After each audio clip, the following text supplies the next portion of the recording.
Messieurs les dirigeants politiques, messieurs et dames les membres des institutions républicaines, messieurs les responsables territoriaux, messieurs les responsables religieux, pères spirituels, pasteurs, apôtres, évêques, représentants des communautés ecclésiastiques et confessionnelles, dignes représentants de nos chefferies et autorités coutumières, gardiennes et gardiens de nos héritages ancestraux, messieurs les scientifiques, chercheurs, universitaires, architectes de la pensée,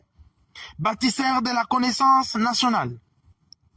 chères mères, chers pères, hommes et femmes de notre pays, jeunes éveillés, peuple congolais debout, distingués invités à vos titres, grades et qualités. Aujourd'hui est un jour historique. Historique car il marque l'aube de la fin de la Troisième République.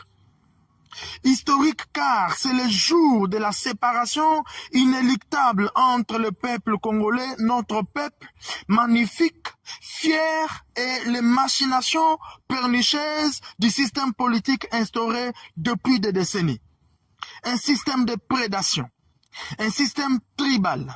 un système de clientélisme, un système d'impunité, un système dont les racines plongent profondément dans les antivaleurs, dans l'ombre de l'injustice et de la corruption.